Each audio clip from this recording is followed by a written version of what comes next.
Become aware of the sensations associated with the breath, where you feel it most clearly, feeling it either at the lower chest or abdomen, or at the nostrils. Consider the breath your home or primary object or anchor, a place to return to when you are lost.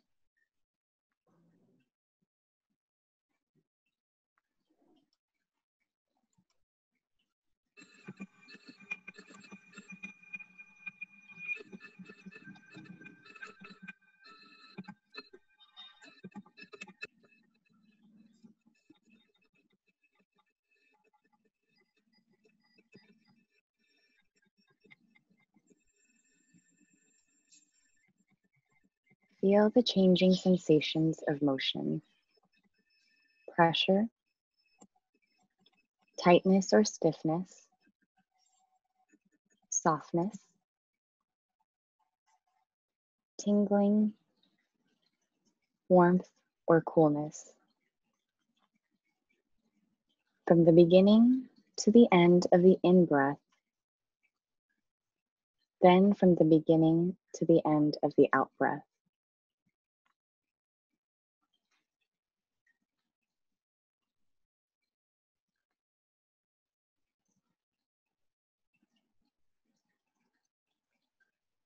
Moment by moment, breath by breath, without interruption.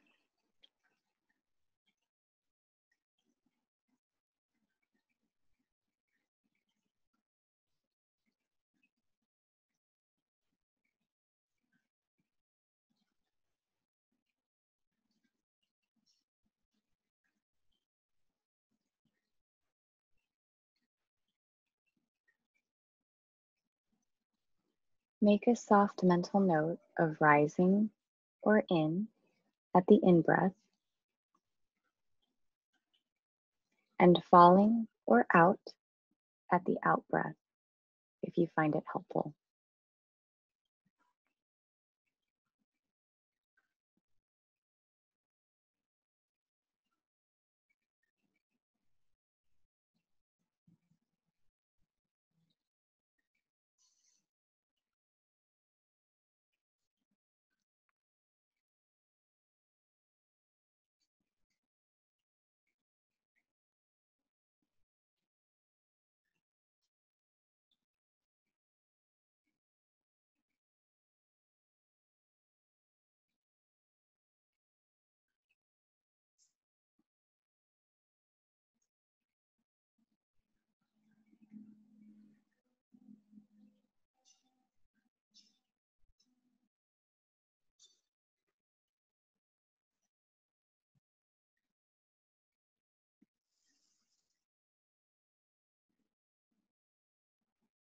If you have difficulty with feeling the breath, you can use your sitting posture or hearing as home and make a mental note of sitting or hearing on occasions as needed.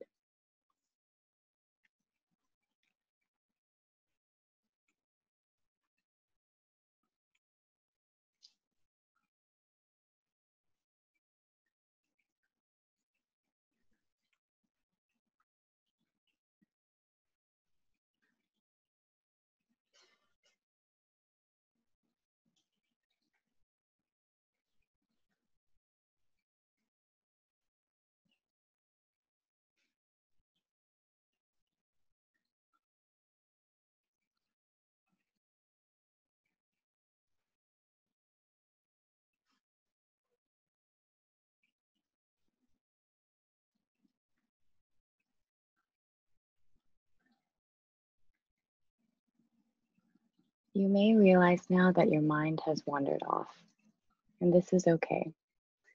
The nature of the mind is to think, so instead of judging yourself, simply acknowledge it as thinking, then gently bring your attention back home to your anchor. You may have to do this again and again, multiple times in the sitting or walking, and that is fine. Do not be discouraged.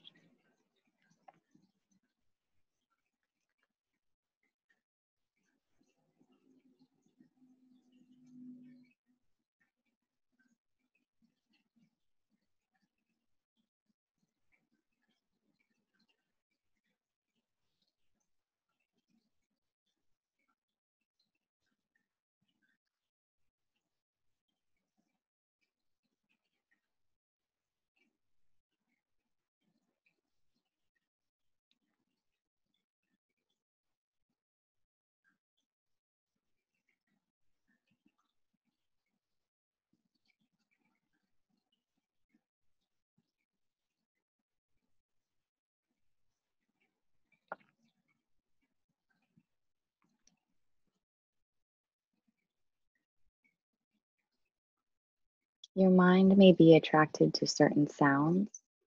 Just note it as hearing, then gently come home.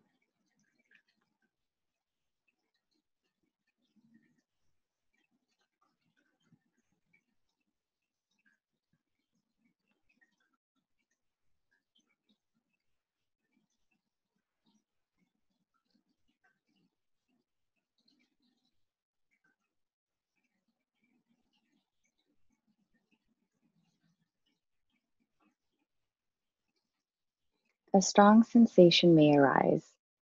Have an interest in observing it without wishing it to change.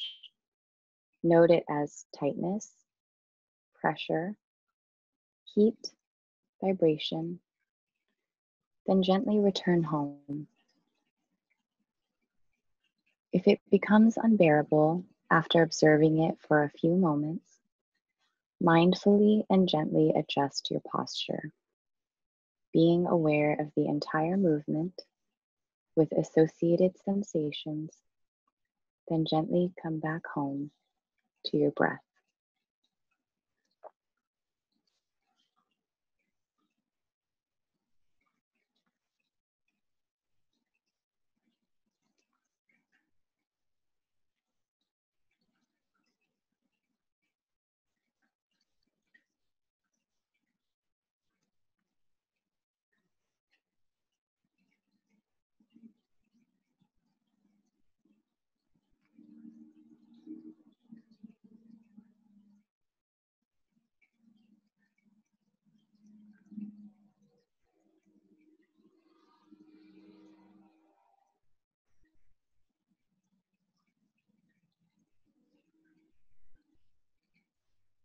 Continue to notice the rising or in at the in breath and falling or out at the out breath.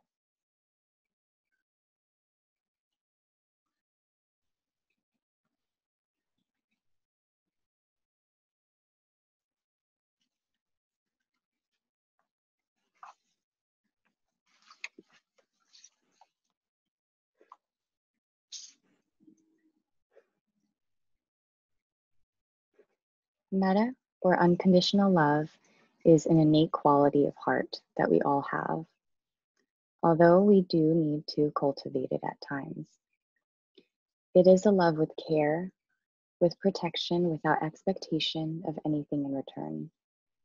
It can be compared with the emotion of a parent with their newborn child, and we usually begin forgiveness followed by the loving kindness meditation.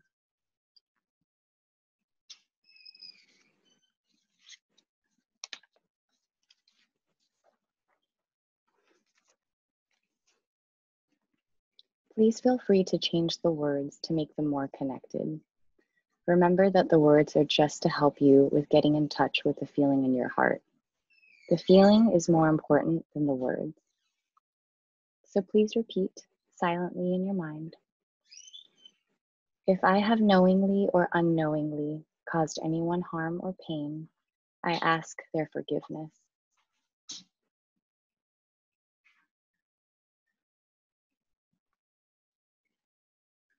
If anyone has knowingly or unknowingly hurt me in any way, I forgive them.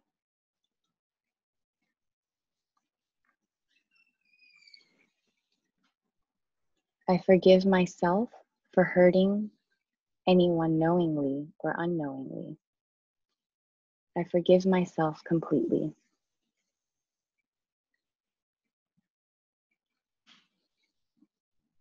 Now just breathe in and out gently, as if you are breathing through your heart, fanning on this ember of love or metta in your heart, making it brighter and brighter with each breath. Send this energy to every cell in your body, sending yourself love.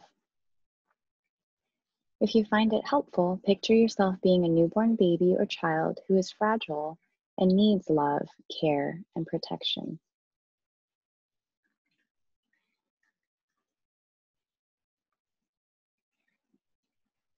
Please repeat silently in your mind, may I be free from inner and outer harm. May I be free from physical affliction and be well.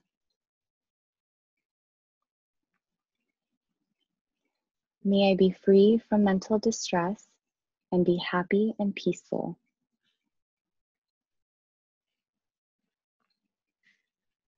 May I take care of myself happily while living in this world.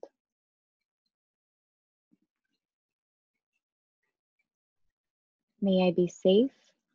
May I be well. May I be happy. May I live with ease.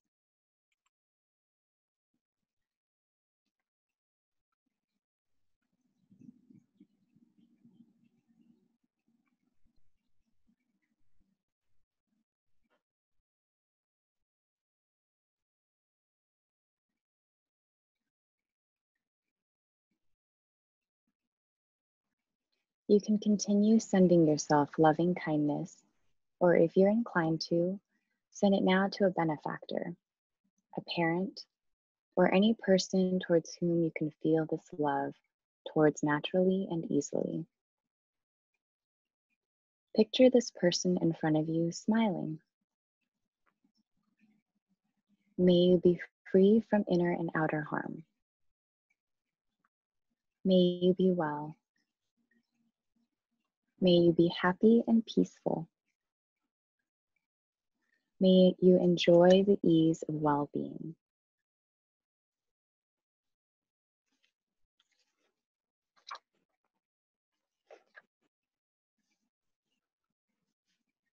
Continue to breathe in and out through your heart, expanding this loving kindness energy to a friend or a group of friends. Again, picture them in front of you, smiling. May you be free from all harm. May you be well. May you be happy. May you live with ease. Breathe in and out.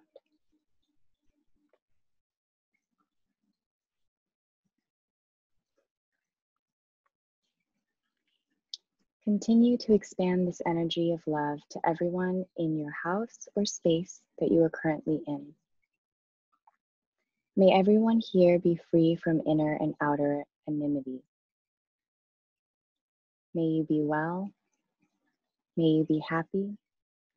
May you live with the ease of well-being. Breathe in and out.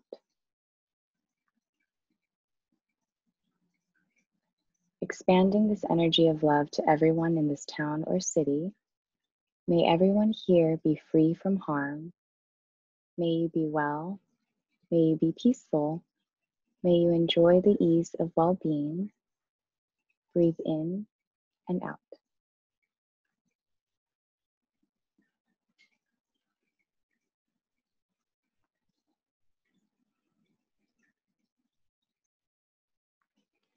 Expanding this energy of love across the oceans and continents, reaching all living beings on Earth, all humans, animals, birds, fish, all beings big or small, visible or invisible, living on the land, in the air, or in the water. May all living beings on Mother Earth be free from harm. May you be free from physical affliction. May you be free from mental distress. May you be happy as you are. expanding this energy of love in all directions, reaching all imaginable beings anywhere. May all beings be happy. May all beings be peaceful. May all beings be liberated.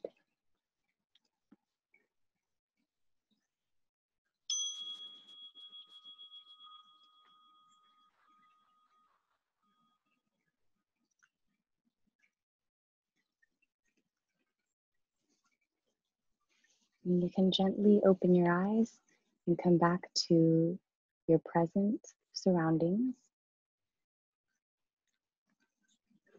Thank you everyone for participating in this morning's meditation. Right, thank you, Laura. So I call it first aid. Dr. Q, I'm having a hard time hearing you. Yeah, I'm calling it first aid. You know, First aid. we need this. We need to have to address ourselves. And that's what happened to that emergency physician in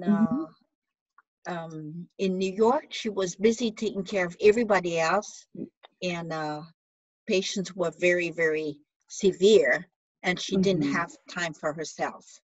And then she couldn't stand it at the end. So yeah, and it's important to connect the mind and body. I think we tend to focus very much on physical health, and we forget that our mental health is also important. And so this is a nice opportunity for some of that self-care and to connect again with our moment. Yeah, so thank you for providing a space for us to have this morning meditation. So now that we have addressed ourselves and our needs, then now let's put the conversation on the family. We're a very important part of the family, but the family is driving us nuts. And then we're focusing on the children especially. So Paul, tell me, since the children are at home, what do you find has been helpful for you to do? Of course. So good morning, everybody. I'm hoping that everyone's having a good Sunday. I think with that question as to like, with families and children at home a lot, what are some of the supporting or what are some helpful things to do? I think there's a lot of different factors that come into play. When it comes to the well-being of the family, then we want to make sure that, you know, there's a variety of different things. Or I guess the question more so goes on like how to support whether academically or behaviorally or social emotional well-being. I have a little PowerPoint right here that I can share that kind of touches up on most of those areas.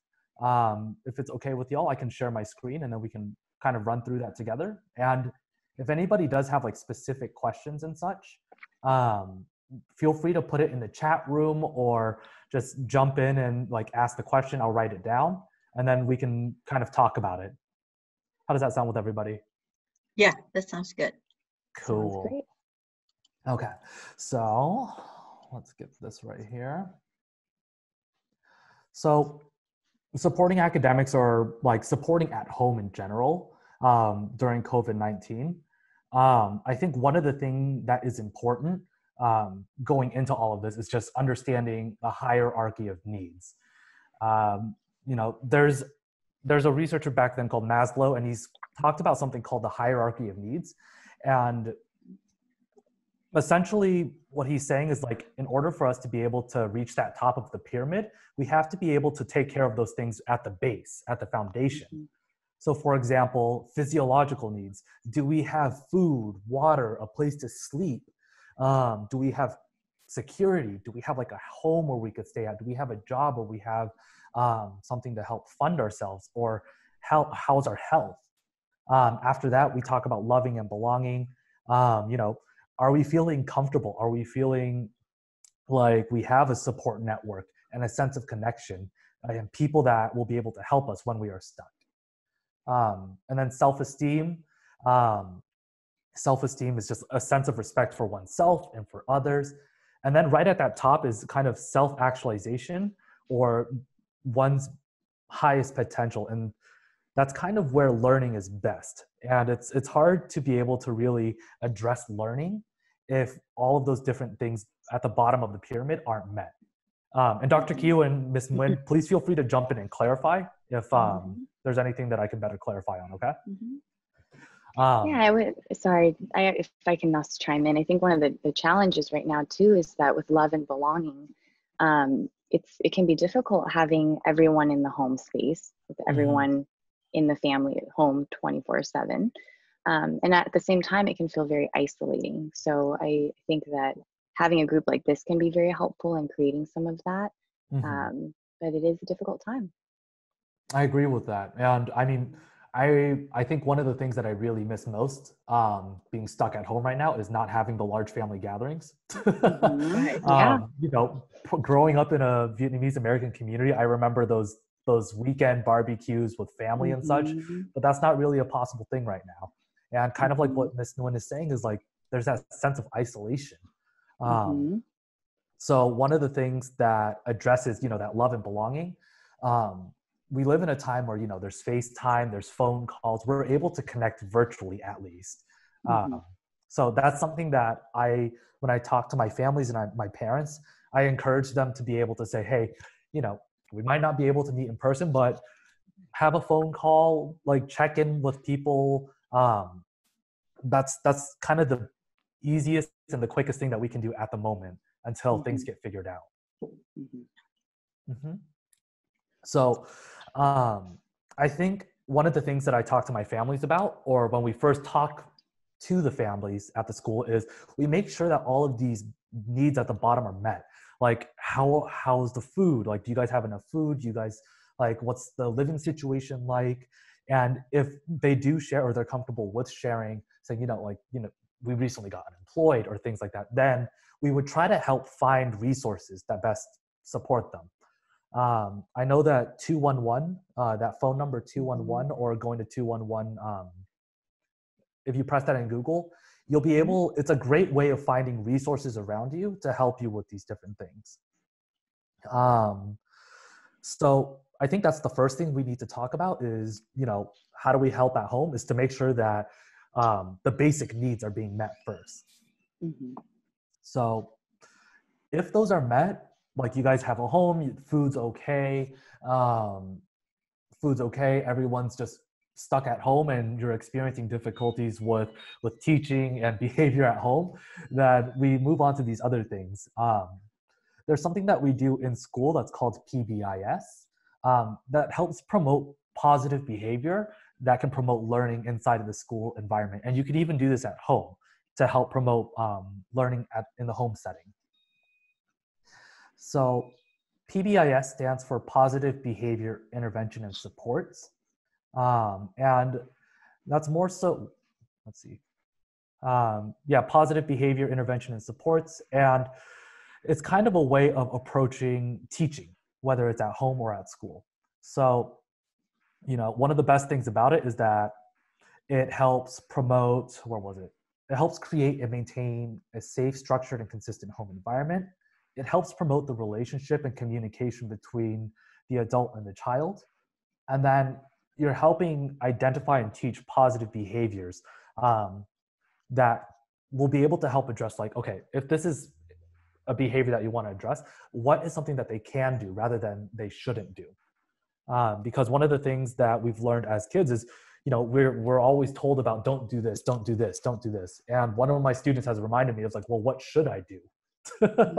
So part of the positive behavior is to be able to help them know exactly, okay, this is okay for me to do, or this is the best way of approaching it, rather than just saying, don't do this.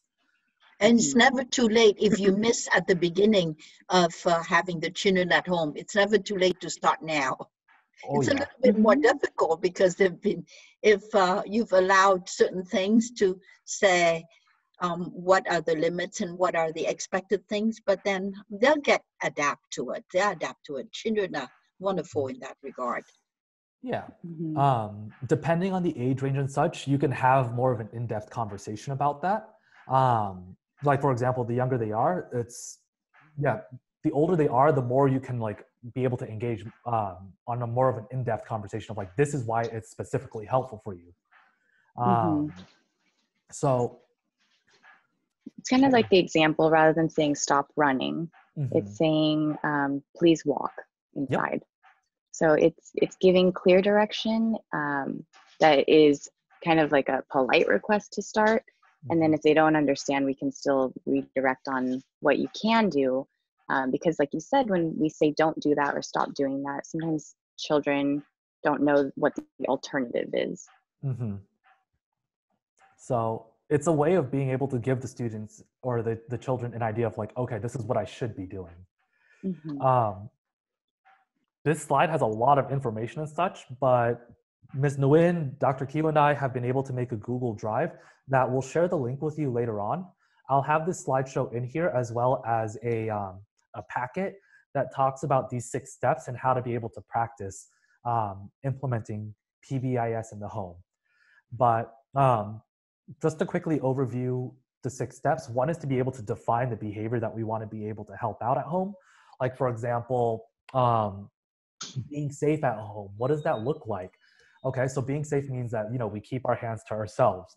We try not to throw things inside of the house. That's something that we do outside rather than inside. Like Ms. Nguyen was saying, we walk inside of the house rather than running. So we define the behavior routines and what specifically they look like. The next thing is to teach the behaviors, to explicitly talk about what the behaviors would be looking like, or modeling and demonstrating and practicing with our kids. That kind of ties into number 3, which is practicing the behavior. So to practice it, to reinforce it, I think one of the best things when it comes to practicing behaviors is the I do, we do, you do method. So when you're working with your child or you're working with another person, one of the ways to help model or demonstrate is first you do it. You show them exactly what it looks like, how to practice it, how to do this. And if you make a mistake, oh, okay, well, we made a mistake. This is how we fix it. So I do. Next is we do. So both you and the person or the student or the child would work together on it together. So you practice with it together. And then the last one is you do, which is you ask your child to do it themselves. And you'll be there, you'll be able to help supervise or support until you feel like they're comfortable.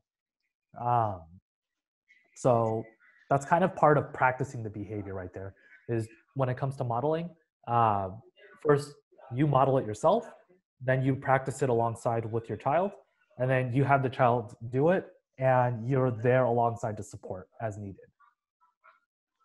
Number 4, reinforcing successes. So part of positive behavior, or one of the things in psychology is it talks a lot about the research behind positive reinforcement. And what's it called? The research has shown that reinforcing behavior is a lot better than punishing behavior, to simply put it. So, you know, when you find your child doing something that's appropriate or something that's great, be sure to highlight it. Let them recognize and let them know that, okay, this is something that I should be doing, or, oh, I'm doing this right. Okay, cool. That way they know that, okay, these are the appropriate behaviors that I should be practicing at home. Yes. So you hope that by doing this consistently, that you will help them build certain very beneficial and positive habits. But some kids take a lot longer. So you have to do the consistent and very prompt response all the time. And then that is what to the parents is difficult, because we also have our work to do. So we can't be like completely, even if we are physically full-time with them, we can't really devote full-time because we have other stuff to do as well. So what do you think would be a good way to approach that? So one of the things that we do at school is we have something that's called kind of a self and match practice. And it's something that, you know, the teachers, we provide a form or a sheet for the student, and we list these expected behaviors. And it gives them an idea. It's basically kind of like a card that they'd be able to carry with them throughout the day that gives them an idea of, okay, this is what I'm supposed to be doing. And at the end of that time or session, like for example, if we're working And we can only check in with our kiddos at like every hour or something. We check in with them and we run through that paper together. And we're like, okay, let's run through this self and match. So let me see if I can find a example of a self and match form that we've used. Do you guys see my Google tab by chance? Yes. Or? We see that. So this is kind of an example of a self and match. And part of this is we list exactly what the child or the student's supposed to be doing. And at the end of our break or our session, we sit down with our kid and we ask them to give a rating as to how they think they did. And then we give a rating as to how we think that they did. So for example, right here, when we see the student rating, depending on a 1 or 2 or a 3, 1 being, you know, I didn't do this at all, 2 being I tried, 3 being I did this to my best level. You ask them to be able to rate themselves, and then you share your rating with them and you explain why you gave them that rating. If they match, it's amazing, Zoe. They tend to be more severe on themselves than you would think. Oh my goodness, they'll give just themselves great grade, but no. Well, that's also a great thing about the self and match process is, you know, if we have a child that really like has a lot of high expectations and pressures themselves or has that perfection complex, this is a way that we help them recognize like, oh, okay, well, no, you actually did really well, dude. Like it's that feedback that helps them recognize that this isn't as bad.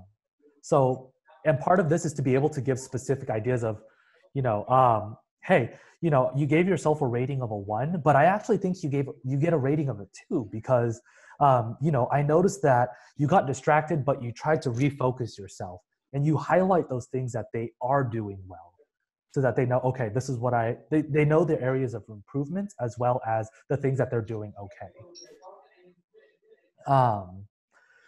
This one is the one that I have on my screen right now is something that we would usually do for like a middle schooler or a high schooler where you can do that. For younger kids, you know, we started off with like a happy face or a sad face just to keep it simple. But the important thing that comes with the self-monitoring chart is that conversation that you have with them afterwards. Because by engaging in that conversation, they're able to get feedback and they're able to understand like, okay, maybe I'm not doing this as well as I should. Or when they realize that they're doing it well, okay, so when I do finish my homework or I do have these positive or appropriate behaviors, then I can be able to do other stuff.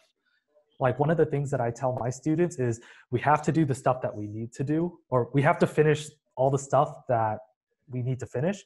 And first all the stuff that we have to do, and then we can do the fun stuff. Sorry. Prioritizing. Yeah, you prioritize, or you first do this and then you can do that. That's another thing that I remind my families and kids is the first then method, because then it helps them be able to refocus like, okay, first I need to do this and then I can do that.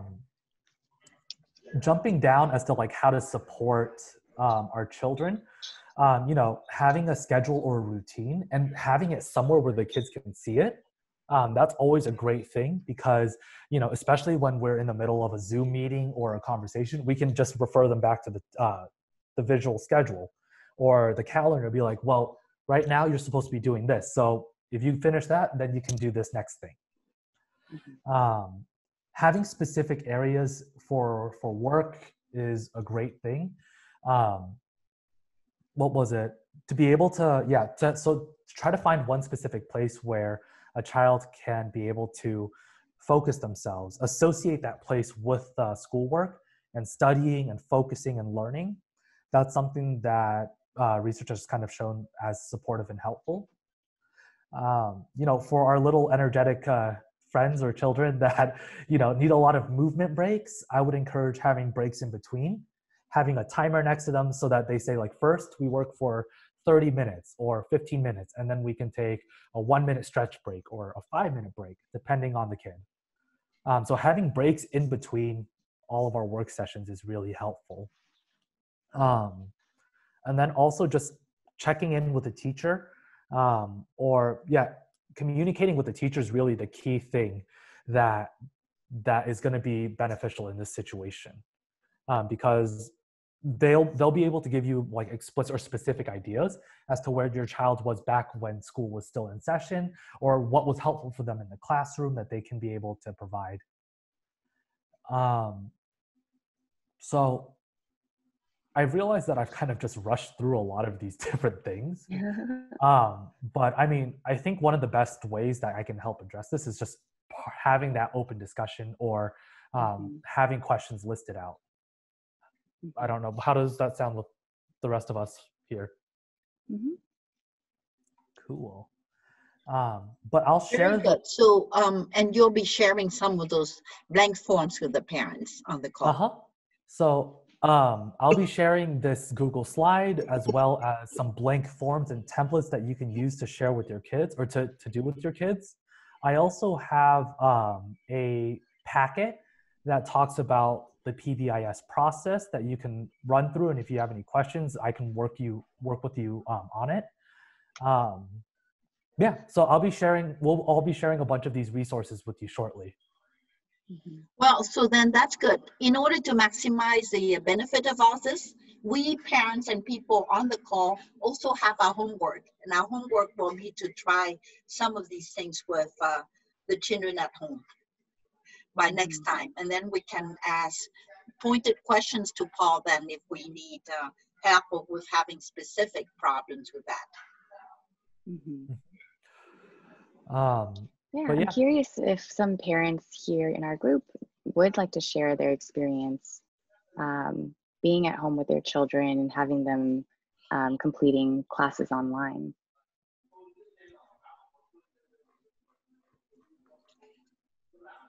So I guess at this time, it depends on different schools that do it different ways. So so for example, when at my grandson's school, they have him go to the Google Classroom, and then but it's not every day. And then the teacher will make little videos where she records what she expects them to do, and they look at it, and then they get their assignments. But then, and then they send the assignments to her. But my grandson, I want to try and make sure that he does it, but he doesn't show it to me. And then then at the end of the week, the teacher sends me an email. He hasn't been doing some of them. So how do you be, without being intrusive and in a way which is very positive and getting things done, how do you work on this? Yeah, so I think, well, one of the things that has been helpful is having a checklist of tasks that, we would be able to do at the beginning of the week or whenever the teacher shares their assignments. So I think most teachers, like if you ask them, they should be able to share a list of like, this is what I want our kids to do for the week. And then we would have a checklist right there for the kids to be able to run through. So to list that checklist, it helps us be able to understand what our kids need to be doing, as well as them to know like, okay, these are the specific tasks. And have I finished that, or have I sent that in or not? So yeah, having a checklist. I think with Google Classroom, there is a way of checking the assignments. I'd have to double check, and I'll get back with you guys next week on that. Okay. But I'll also share out a blank, to-do list for the week that our teachers use with our kids. So there's, for example, things that you need to do throughout the week, things I need to do today, things I need to do from 8 o'clock to 9 o'clock, depending on how specific or how broad the timeline is, just to be able to give an idea or a list of things that they have to work on. All right, good. So Tom, do you want to, how do they do it at your kids' school?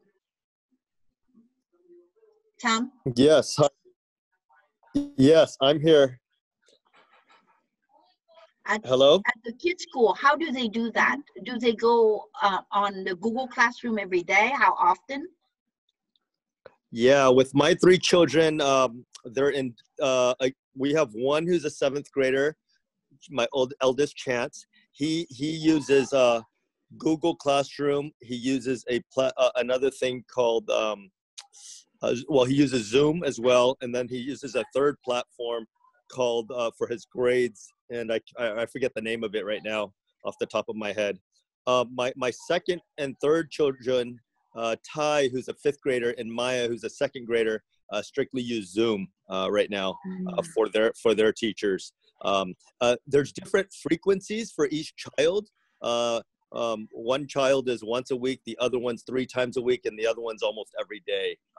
The eldest one is used, and then because so those are kind of the platforms they're getting used to. It took a while for the school to get ramped up on it, and it took a while for some of their teachers to get comfortable with it. And we're finally in a groove where we have a schedule, where we actually have a schedule for each child and when they get on for each of these technology platforms. No, that's one of the things that I do. I'm a pediatrician. Is when I see my patients, I always ask from the patient directly to the patient, what do they think about it, and how often, and so on. And it varies so widely. Some children go like for several hours a day, just like almost like if they are in school. And then the teacher sees them, and the teacher gives feedback to the parents from, like once a week, like you mentioned. And, again, is there any specific criteria or levels of those type of interventions that the school district in different places observe? So if there is, and how do we get to know that?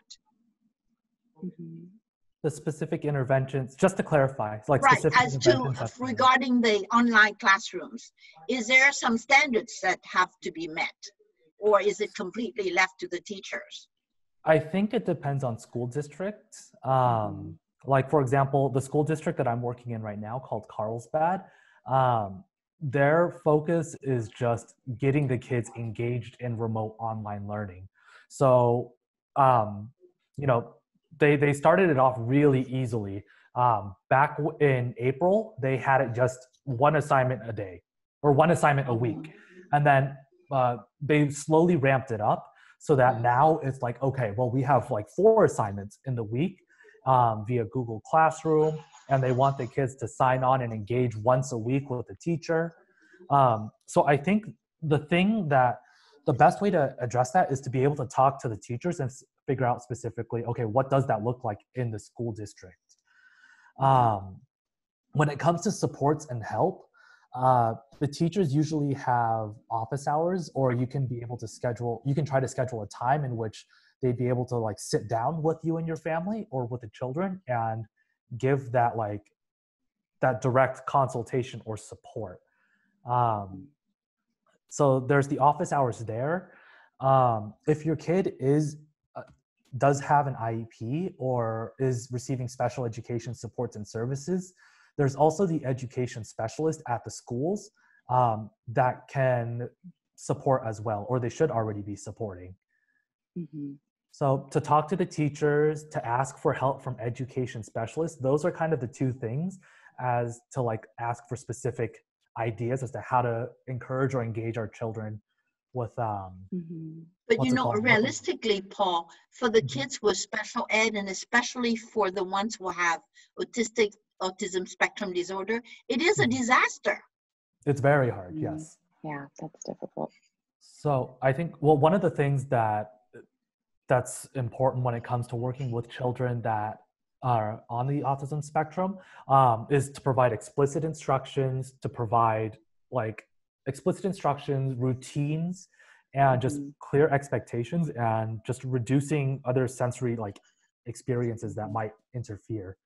I agree. Those are the most important. Retool the room. And in that instance, I would have to say that one of the advantages of doing telehealth for me as a pediatrician before, for years we've tried to get it approved by the insurance so it's reimbursed. Now, boom, all of a sudden, if anything, I would say because of that disaster, then we're allowed to do that. Then it allows me to see what is the home environment. So I can suggest that, you know, it doesn't have to be much so that he has a place to cool down. Just take some of the cushion and create an area in that corner between the couch and the wall. That's all he needs. It doesn't need to be a big space. Yeah, it just needs to be a space. And then to let the child know that, like, okay, when we are feeling angry or frustrated or we need to take a break, this is where we would go. And this is how much time we spend there. And then we'll try again. And then I'm also finding myself to have to give a short course on visual schedules for those kids who have the special needs. But there is a lot of support that is needed for the Vietnamese parents because they really don't know. It's something which is completely foreign. So, but visual schedules can help anyone, and the place for them to calm down is also something which help all kids, not only the one with special needs. It's supportive for everybody. I mean, honestly, I still use a to-do list. I have a visual schedule for me. I have my calendar, so I know exactly where I'm supposed to be going. Like, I think it's providing a lot of these interventions and support. It's providing, you know, these are all helpful for all of us, but for our friends with special needs, practicing it, using it explicitly is key. Because consistency. They might not know how to use these skills yet. So. Yeah, I noticed that Linda Nguyen did write a comment in earlier. So she did say, I'm excited to implement the self-monitoring checklist this week. It's been a struggle trying to keep my daughter occupied each day, especially when she only has about 1 to 2 hours of schoolwork each day. So kind of like Thumb was saying, there's different frequencies and different requirements, it seems, for the children. And so it seems like it would also be you know, helpful to identify other ways to help children stay busy while parents are also probably busy at the home. So with that in mind, like, I love all these comments. Thank you for adding them in here. And thank you, Laura, for like reading it out loud, because I get off on tangents. But one of the things that's really helpful about the visual schedule is just having an idea of like, okay, these are some ideas as to what we can do. So for example, I'm kind of sharing right here a schedule that we'd be able to come up with a family. You know, if our children or if our kids have 1 or 2 hours of work, then we can find some different things to be able to supplement and fill that time. So for example, you know, if you're able to go outside, maybe we could take some time, like an hour for outdoor play, creative time to be able to engage in some other different things. There's a chore time, there's quiet time where you can read, nap, puzzles, yoga. So like having an example of a daily schedule or an example of ideas that you can do if it's not during homework time, that's going to be key to help fill in that extra time. And I'll share that too. Yeah, and it looks like there's periods where electronics are put aside, and then other times where maybe we are a little more flexible and we allow them to have that time for games or, you know, learning apps and whatnot. Yeah. So thank you. Hello, this is Thumb. I just wanted to tune in. I'm sitting next to my wife, Christine, here, the lead teacher in our house, and I'm the assistant. So I want to just share some challenges, some honest challenges. We were able to get some good, early on, 2 months ago, some great schedules, some you know, COVID schedules at home. And we were able to sit down with each of our 3 children, Chance, Ty, and Maya. And as we went through them, and then we realized we were working each 12-hour days because we were also still working. And of course, we don't have our babysitter anymore because of the situation, and that's just us, right? And 3 children. So what we ended up realizing really quickly over the first few days is that even that schedule was not realistic and not practical for us to stick to. And so we actually had a really honest conversation with each other as co-parents and co-teachers overnight, that this isn't no, because we were calling it homeschooling and everyone is calling it homeschooling, and we had to be honest that it wasn't homeschooling, that it was more crisis learning. And homeschooling looks very different. And so we gave ourselves a lot of grace and flexibility, just because it was just our expectations were way too high. You know, as we talked to other parents, they had different circumstances, and you know, one was maybe they had a circumstance where one parent was at home and could completely focus on the kids, or another parent was now furloughed or unemployed, so they can take on, you know, more of a task. Unfortunately for Christine and I, we both were stretching ourselves through with 12 to 14 day work hours for the first two, you know, ever since, and it hasn't stopped, you know, for 2 months. And so in this crisis learning mode, we realized that the one thing that we enjoyed the most and our 3 kids enjoyed the most was that 1 hour of outdoor time together as a family. So we actually, that was the, honestly, how sad is this? That's the only thing we could stick to. Everything else was like, that's a pretty bad fail. Fail.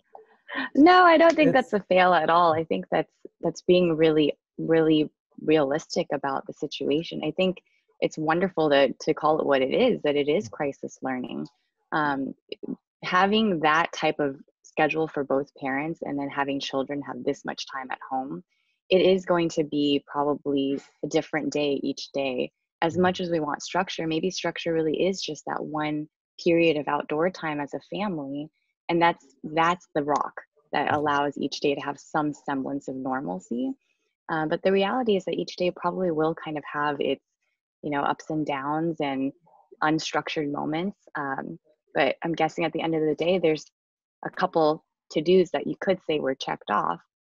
One of them being enjoyable family time. So I think that's a really great balance considering everything that's going on. Agreed. And the fact that you're able to practice that, Tam, is a good thing. That's itself is developing that one routine that works. And then part of it is learning and experimenting and figuring out, okay, you know, what else would be helpful? What else is going to work at this time? I agree with you that, you know, realistically, this isn't homeschooling. And one of the things that I remind all of my families and everybody that I work with is we're dealing with a pandemic. So, you know, in a perfect world, like we would have an idea of how to be able to support at home. But everyone's building the boat as we're sailing. Right. So there's a wonderful quote that I heard from a teacher, and it's just, you know, don't worry too much about your child being behind, because when we are able to figure things out, when we return back to schools, you'll be able to be back. They'll be able to be back with the teachers, the professionals, and their goal is to be able, their whole job and career is to be able to help them where they are at and help them move forward. That's their work. That's their profession. That's our passion. Right now, we're just, the biggest thing is just make sure that you guys are okay. Staying afloat. Staying afloat, making sure that you guys aren't going crazy, making sure that like everyone's feeling okay, and that, you know, just support as much as you can. Now, for both of you, I have that question, which is the big gorilla in the room, which is the video games and the media. Oh yeah. All these very, very careful, you know, precautions that we had to limit all that. Oh, it's all the walls are falling. I mean, they can't see the friends. And then, you know, kids can't talk one-to-one too long together. So they play video games together. And then I allow that to happen because that's the only time that they actually socialize. So suggestions from you as to contain it and to also make it more productive. The one victory that I had was that, so my grandson plays with, he has 2 very close friends, so he plays with them. And then I was able to get on and then ask the friends, you know, one is in Tennessee who was with him before, and one is at the old school that he was before. I asked what's happening for them with how much teaching they get online and where they at. And then I was able to say, I need your help. Can you put together a little presentation like Google Slides regarding space to introduce it to the little cousin who is younger. So they got into it and they did a very good presentation, but except that it was a little bit too much for the 5-year-old. Anyway, they did do that together. But then I wanted them to do more, but then I wasn't able to to get them to be interested. But anyway, suggestions from you, what to do with that? How to keep it contained and productive. I think it could be used as a motivating kind of a part of the reward system. I've read some articles that gaming and video games themselves are not quite as harmful as we tend to think they are. They can actually be skill building in other ways. So there's strategizing, there's team building, there's collaboration, especially if they're playing with friends. So there are elements of it that can be positive. And I think that, you know, one way, and of course Paul can add on to this, to have it be structured is to use it as a, you know, first this, then that. First you do the task that you need to do, then maybe you get 30 minutes to an hour of this, and then you stop, and then you continue on with another to do, and kind of integrating it into the day so that it's still something that we allow, but might not be a large chunk of time, or might not be without consequence if, you know, they're not completing some of the tasks that are planned for the day. So I think it can be very motivating, actually, if used kind of strategically. The other thing that I noticed on my grandson is that if he starts video games in the morning, then it filled his mind and he is not as productive. So we have to wait until he gets through his schoolwork first. Yeah, I agree with what Laura's saying is, like, you know, the first then, and having a time. I think, you know, letting our kids know that, okay, you know, in the morning time, you know, that's a time where we would go for a morning walk. That's a time where we're going to try to get some schoolwork done, some learning. And then in the afternoon, that's where it's time to be able to relax.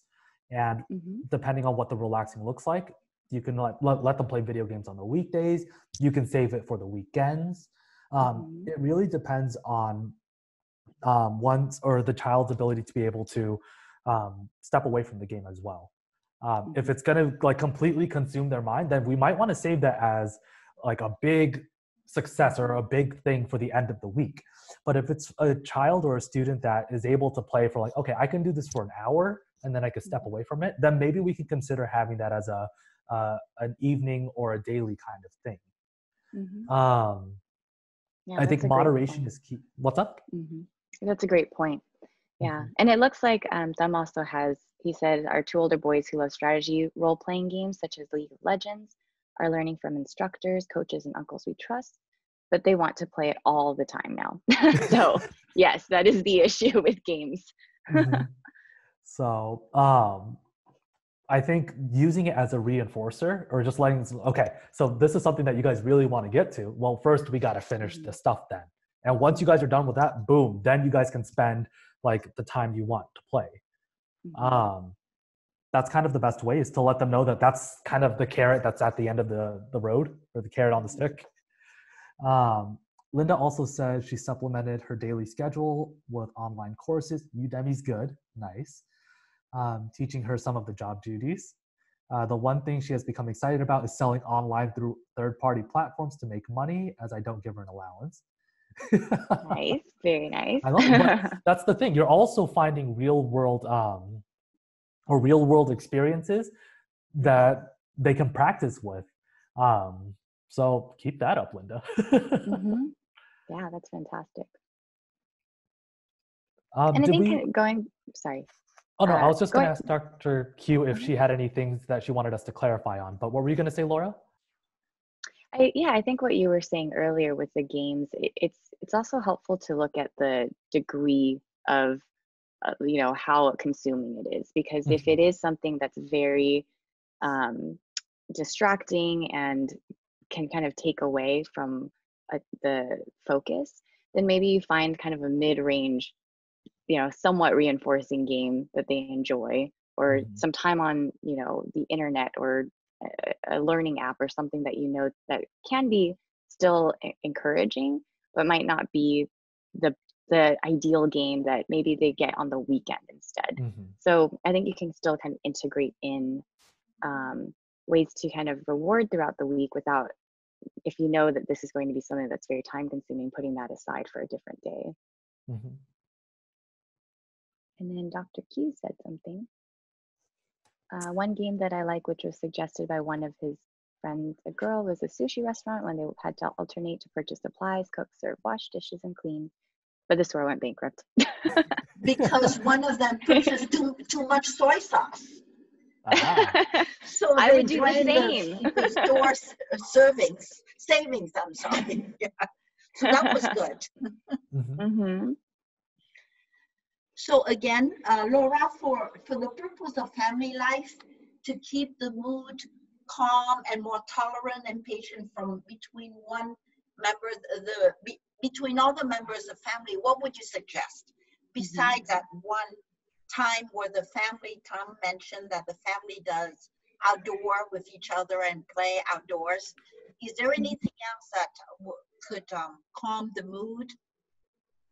Yeah, I think, it starts with self-awareness. So if there can be moments of noticing for yourself what's coming up for you, if you're finding yourself feeling irritated, or you're feeling kind of down and sad and discouraged that day, it's taking note of that emotion so that you can recognize that maybe today you might be a little bit more irritable, and you might find that you have a shorter fuse than other days.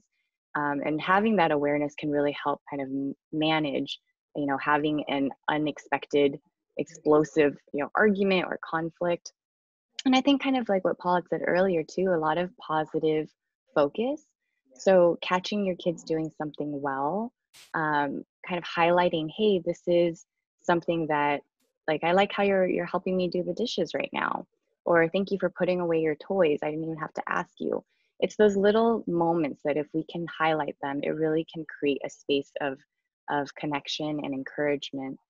And one thing that I think can be really helpful too is not only like the outdoor time that Thumb had mentioned, but even like having dinner together or having a meal together, and having a conversation in that time where you might say, what are our highs and lows today? Because there are going to be highs and lows every day, and recognizing that that's okay. Let's share about it. Your kids get to have a moment where they get to say, maybe for them, their low was a game. And as an adult, we're thinking, oh my gosh, that's silly. But we want to give them that space to go, oh my gosh, I lost and I tried really hard. And you just focus and really hear them. And then you can also share your experience, because that's modeling. So I think just having space to talk with one another and really hear each other will allow the family to feel a little more connected, even with everything going on around. Also, one of the things I think is the children like is that when I come up front and I said, Grandma really needs help, and you know how I have a problem with time management, so I need your help to get me on the road and then that translate next time. Because then I found the following day he was really on time, because he does have a big time management problem as well, being ADHD. So giving them a role and then making them your coach for a little bit for a specific task, they love that. They love to tell you what to do, right?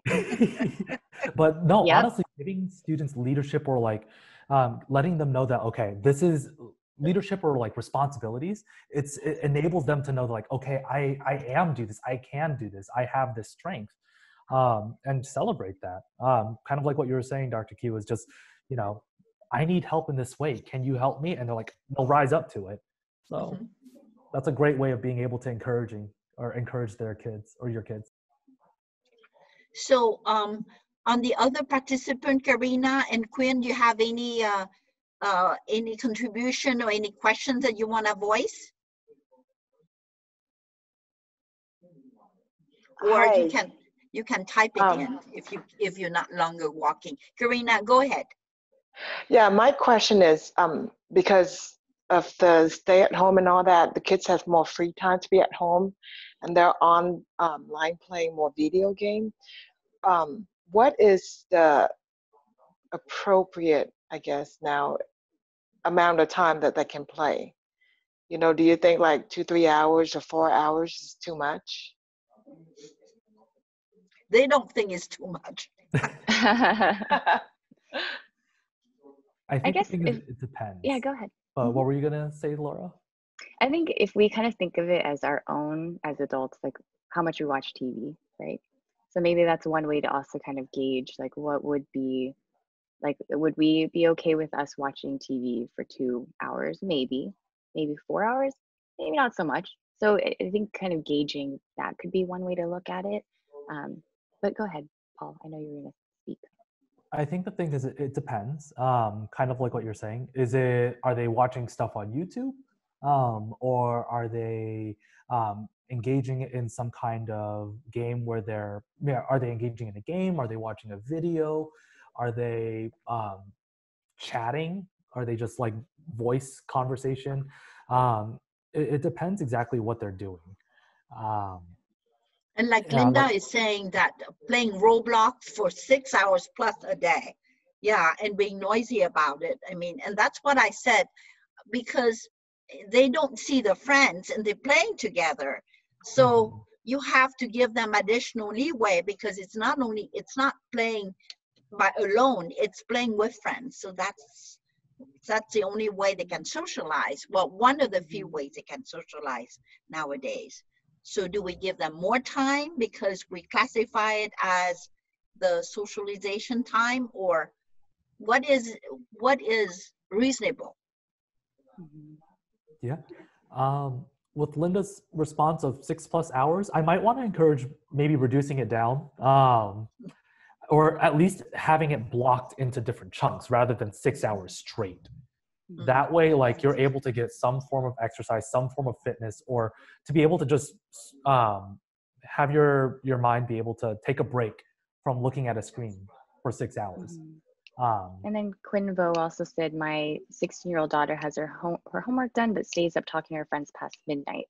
How can I curb that to 10 p.m. and clarify talking on her computer app? Okay. Well, I have a curfew regarding the phone. When they go to sleep, they have to deliver me the phone.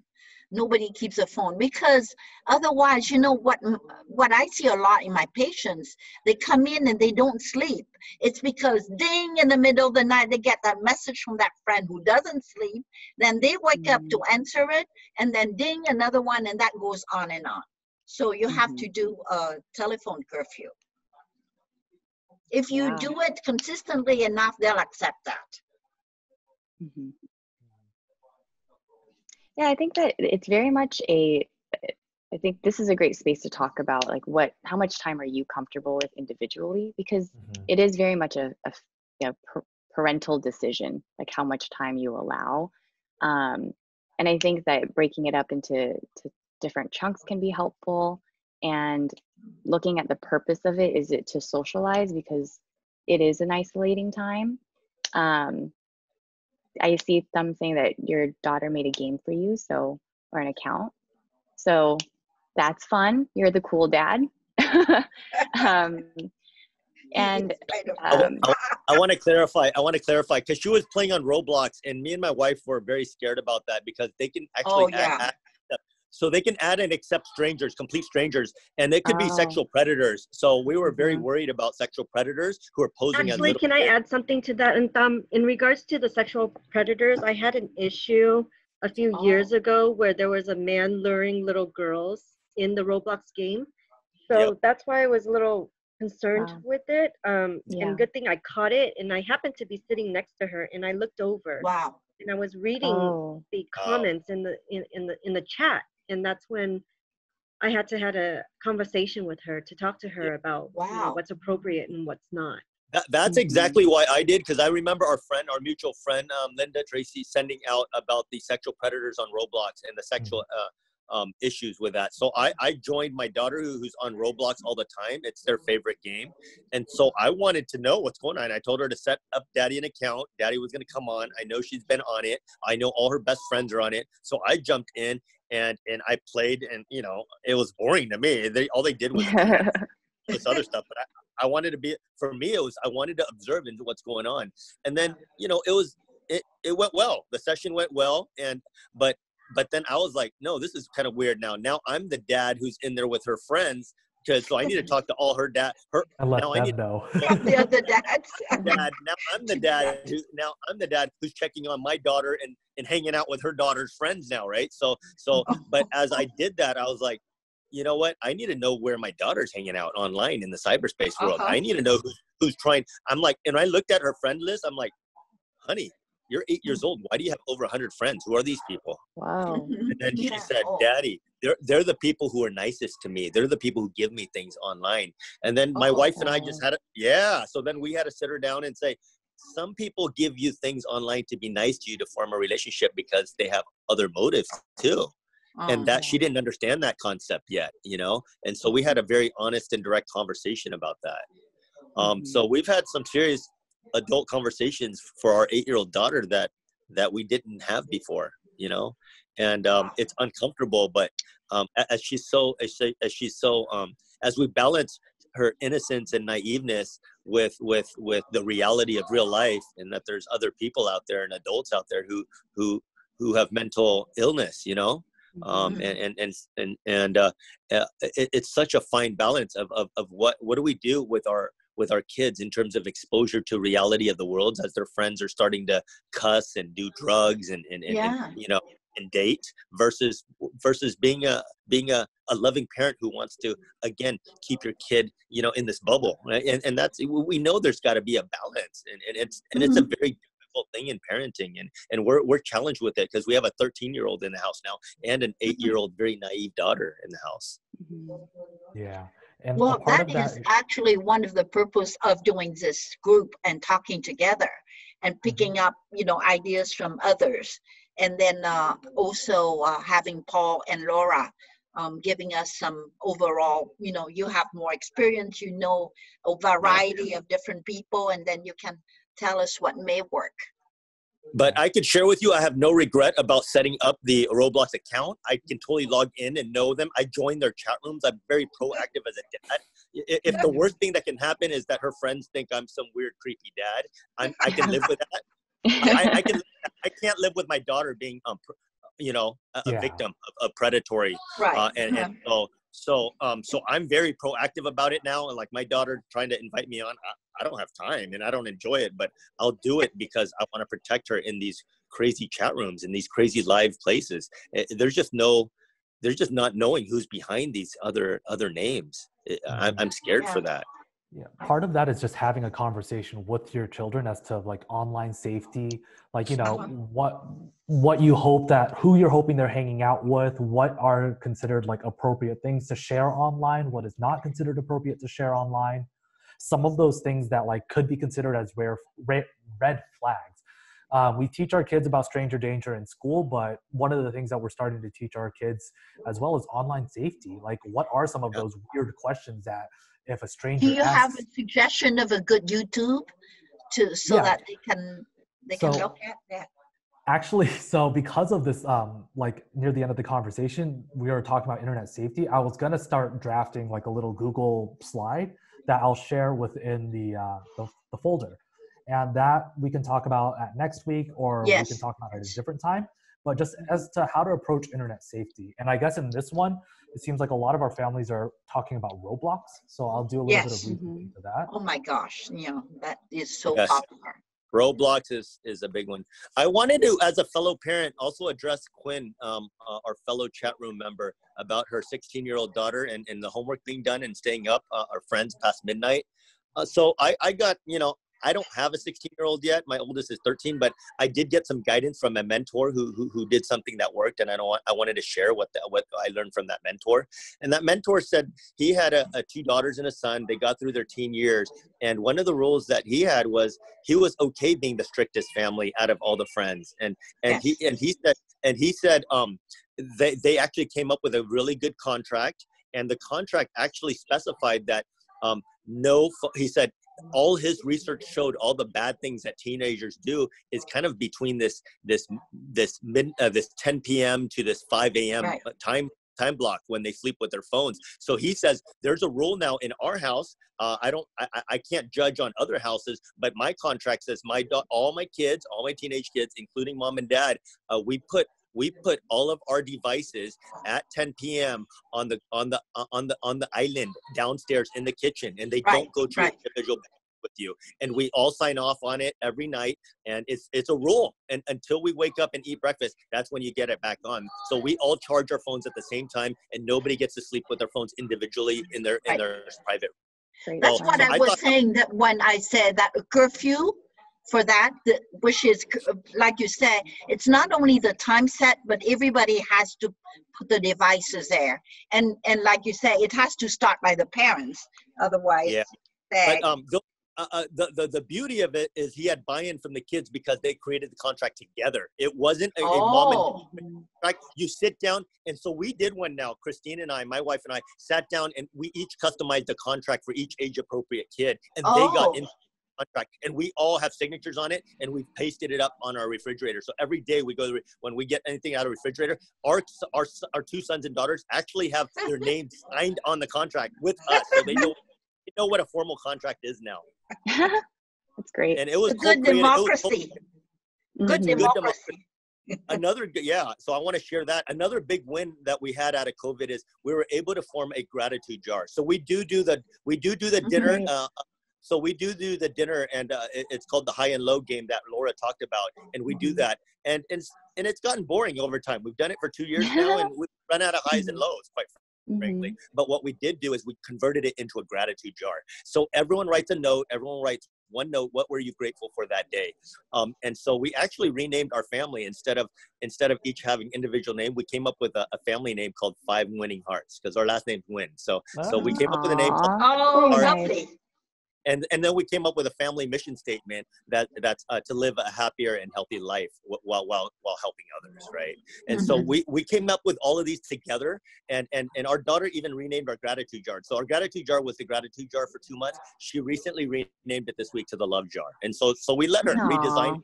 And so our youngest redesigned the jar, and it's called Love Jar now, and we're gonna roll with it, right? So everyone gets, it's a democracy. Everyone gets equal say, equal right.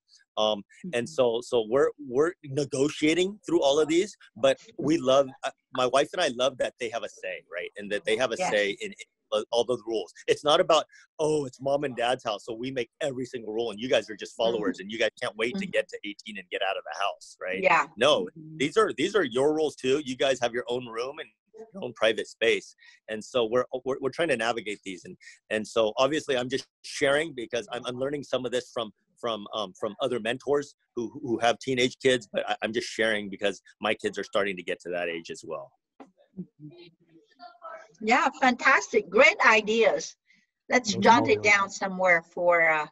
So when you share the Google Drive, then maybe there should be a Google Sheet where people can put in the additional suggestions that has been circulating around in this today on the support group.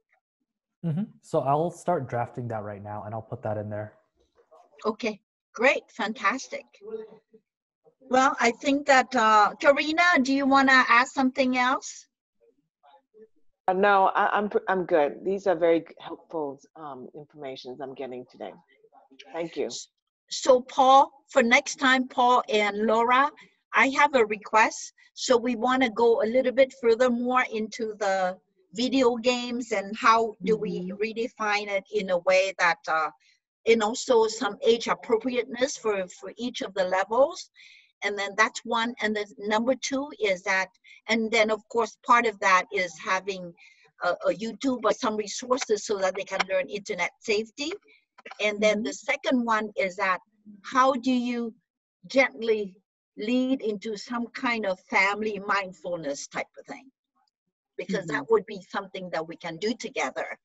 And especially when they have kids who have very short attention span, how do we increasingly get them into something that they can do? So those will be a request for next time. Anybody else has any other request? Okay, so just to check and confirm. So one is to promote online safety, like how to engage in online safety. The other one rules is regarding that. Yeah, some rules. The other one I have listed down is age appropriateness for, screen time or amount of gaming. Right. And then the third one is how do we gently lead our family into practicing mindfulness, right? Right. Okay. Yep. Okay. Laura, so you've heard the interaction. So then if you could help us with suggestions so that we can generate more of doing things together. Sure, I can definitely focus on that and bring some more resources for next week. Okay. Well, thank you. It's been very, very helpful. And I think that each of us feel free to share with other friends so that they can come on to the next time. And I will change it so that you can sign up anytime. So we are going to be doing 4 sessions continuously for 4 weeks, and then by that time, I think we'll redefine how things are so that the situation may have changed at the schools, etc. So we'll again decide where to go and how frequently we want it. All right? Yes. Okay. Thank you all. And thank you for all of you for having shared, and thank you, Tom, for being a creepy parent who has a lot of ideas. But that's okay.